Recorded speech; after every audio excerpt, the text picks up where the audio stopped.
persons in the known division of the West Region, not leaving out the recent fact-finding mission of the Minister of State, Secretary General at the Presidency, Ferdinand Ngongo, who completed the one-week tour of some cities to host the AFCON 2021 in the country. Notwithstanding, the hosting rights of the AFCON 2021 was sealed in Yaoundé recently between the Minister of Sports and Physical Education, Professor Narcisse Mwele Kombi, the interim president of FECAFOOT, as Seydou Mbonjo, not leaving out the first vice president of the Confederation of African Football. So it is now official.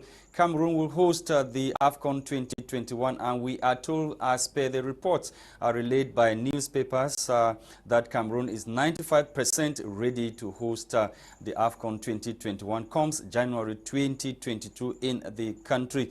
Let's go find out what the French newspapers have for us this morning with Gwladys Bomotonguina. Bonjour Gwladys. Bonjour Lasha.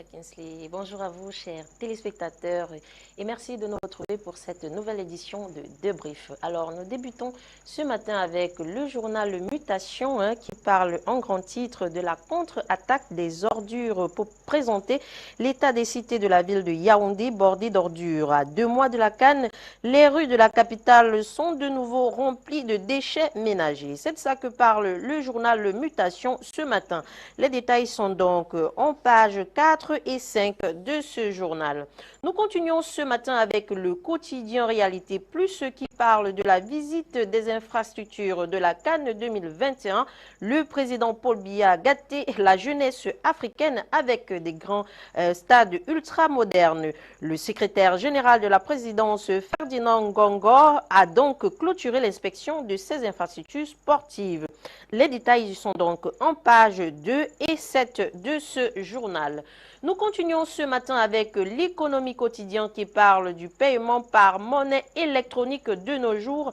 Le marché plus dynamique au Cameroun et au Gabon en 2020. Voilà ce qui ressort d'un rapport publié par la Banque des États de l'Afrique centrale. Les détails sont en page 3 de ce journal. Nous clôturons donc ce matin avec le journal Le Jour pour parler des performances du port autonome de Kribi 3 ans après. La plateforme portuaire qui se réjouit des premiers résultats veut œuvrer davantage, faire connaître ses atouts et attirer plus de clients. Les détails sont donc en page 6 de ce journal. Voici donc ce que nous avons prévu pour vous pour ce French Dex en revue de presse ce matin. Place à la découverte de ces urnes en langue anglaise avec toi, Lasha. Thank you, Bomotonguina. Gwladys, let's kickstart with News Watch newspaper this morning, which is focusing on the recent fact-finding mission of Minister of State, Secretary General at the Presidency, Ferdinand Ngongo. The paper writes in one of its major headlines that after Ngongo's led inspection tour, Cameroon's readiness to host AFCON 2021 rated at 95%. The special inspection team was made up of former African football legends and renowned broadcasters, including Canal Plus Philippe Doucet. The paper goes ahead to say the signing of framework agreement that guarantees Cameroon's hosting rights attributed to the Ngongos-led mission to the host cities across the national territory. Let's talk about Anglophone crisis. Military says over 20 Amber fighters killed in search of General No Pity in Boyo Division. On to Municipal Updates newspaper, which is also dedicating its front page to the fact-finding mission of AFCON hosting sites by the Minister of State, Secretary General at the Presidency, Ferdinand Ngongo. The paper says a report on head of state's table already reports of how far Cameroon is ready to host the AFCON 2021 is now on the table of President Paul Biya after the one-week fact-finding mission led by the Minister of State, Secretary General at the Presidency, Ferdinand Ngongo. On to the Eden. The Eden newspaper is interested in government backtracking on COVID-19 vaccine for civil servants. The Minister of Public Service and Administrative Reforms, Joseph Lee, recently issued a press release or during a press briefing in Yaoundé, debunked what he terms social media rumors on compulsory vaccination of civil servants against COVID-19. On to the Guardian Post. The Guardian Post is focusing on the fact-finding mission of Ferdinand Gongo to the host series of AFCON 2021.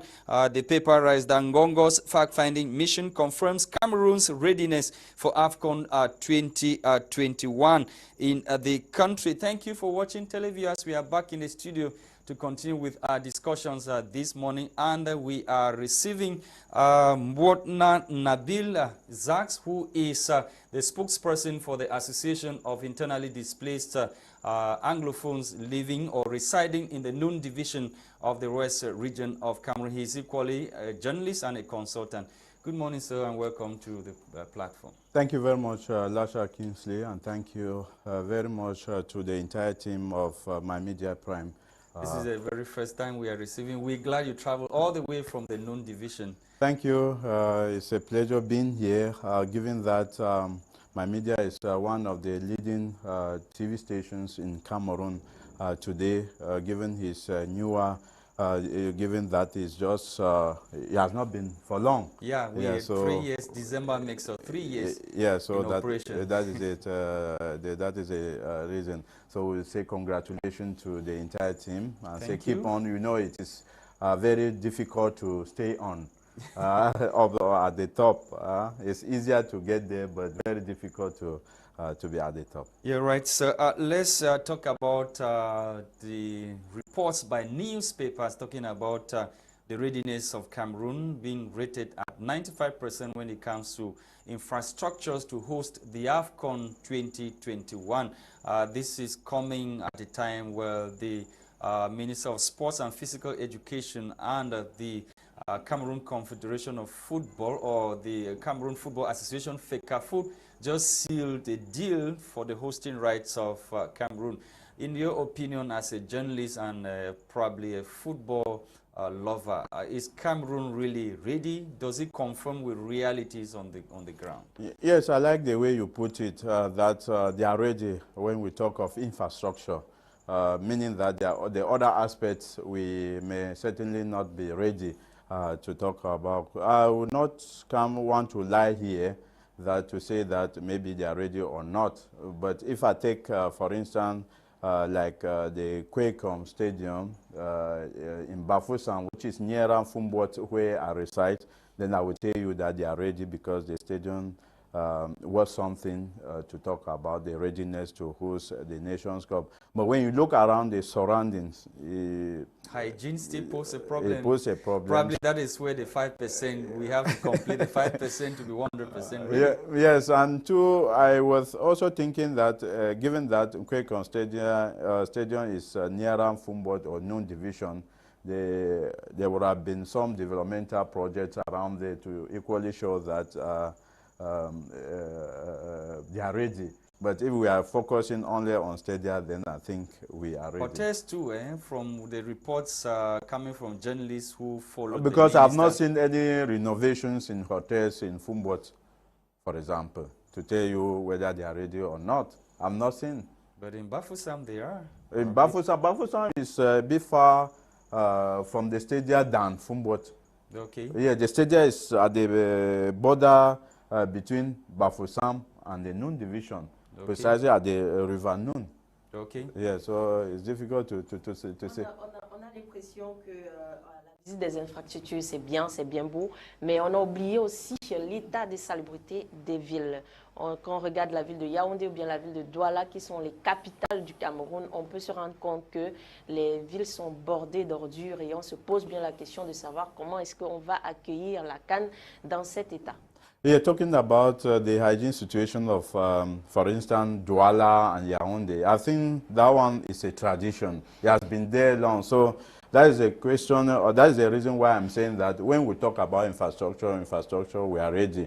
But for the other aspects, but like the infrastructure is the main factor, or the main thing that we have to talk about when it comes to, because that's where the players will be lodging, the They will be lodging in the stadium. No, in the hotels. The hotels, and then the stadium where they play. That's the way you talk. Yes. Yes. And the hospitals as well. Yes, the hospital as well. Yes. Yeah, we saw renovation in certain hospitals around the country. That one we can say truly the hospital are ready. But are they ready in their normal routine? Ready, because the hospital is expected to always be ready, not waiting for the Nations Cup to come before they are ready. Because they are not only taking care of the health of those organizing or participating in Nations Cup, they are supposed to take care of our health as citizens. Okay. Let's talk about the situation, of internally displaced persons in the known division where you are coming from, and the conflict continues in neighboring Northwest region, where these IDPs have had to flee from the Northwest region as a result of confrontations between the military and non-state armed groups. So what is the situation?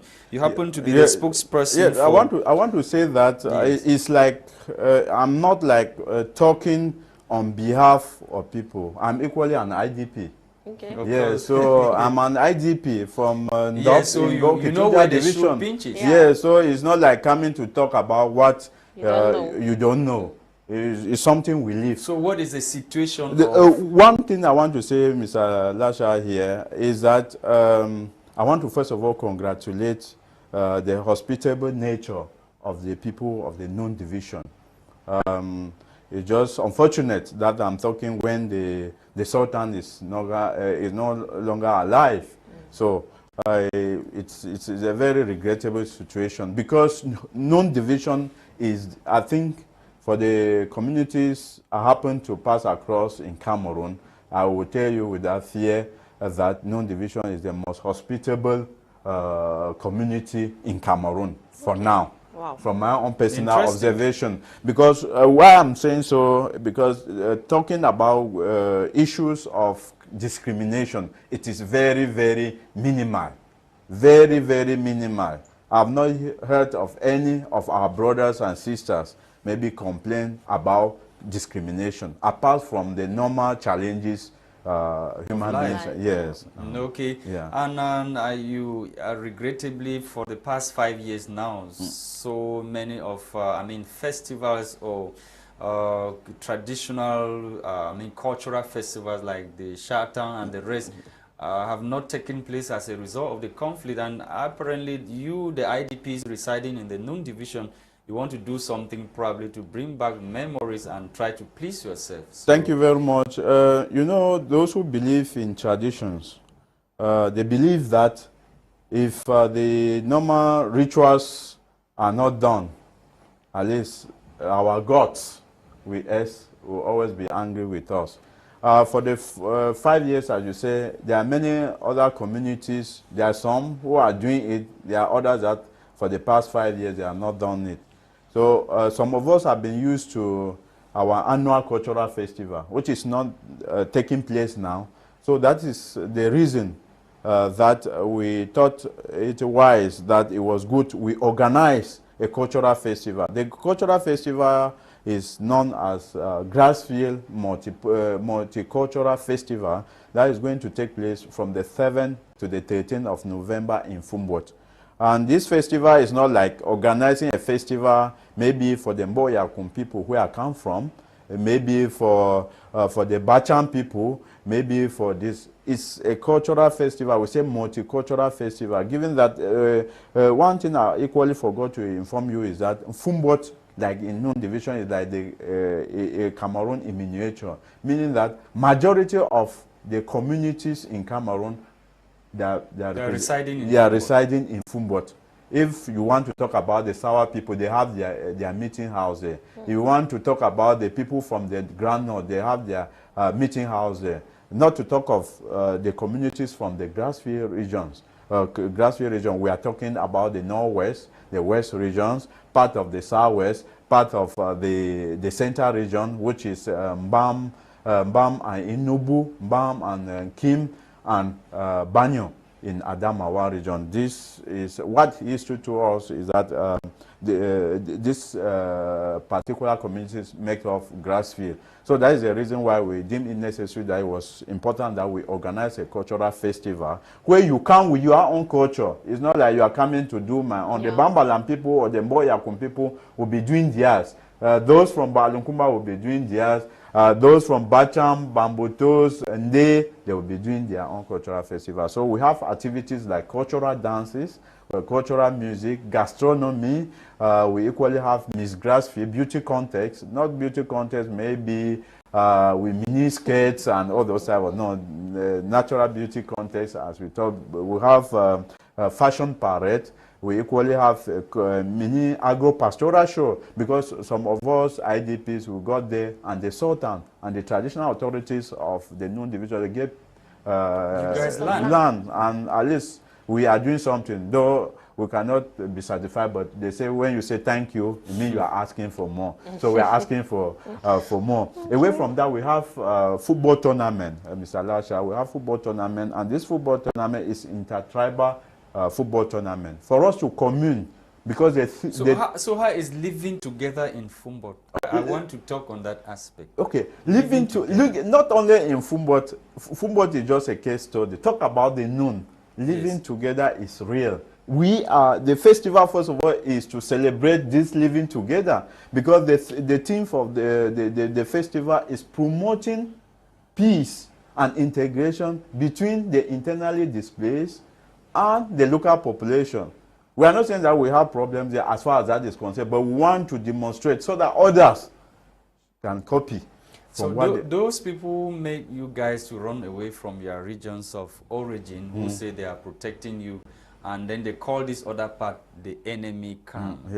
What is your message to such people after this kind of hospitality you receive this way? It just like sometime when we were growing up, they were asking us, go to school. You say, no, I will not go to school. And later on, you realize that what you were doing was a mistake. I think as of now, they should be regretting.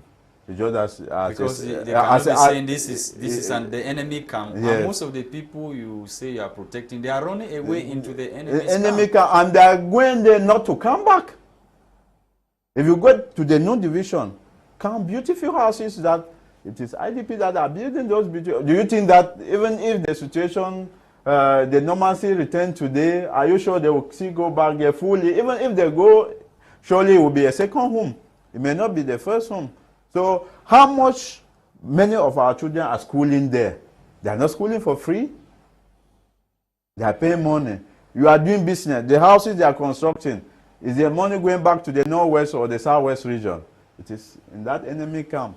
So I think we have failed collectively. Yeah, we have failed collectively, but I think they should be regretting.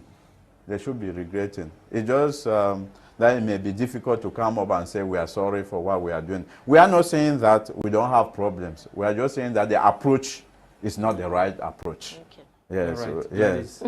Ok, on va parler d'autre chose et on va parler de la monnaie électronique au Cameroun parce qu'il y a le rapport de la BIAC 2020 qui est sorti et le Cameroun et le Gabon sont en tête de liste en ce qui concerne la monnaie électronique. You know, my French is not all that way good. Yes. Talking about electronic money, I may not really know very well. Okay. Like cryptocurrency and other form of like transaction money without publicity. Without publicity. Yes. Is it really adding up to the economy? Is it a new reality that we have to live with?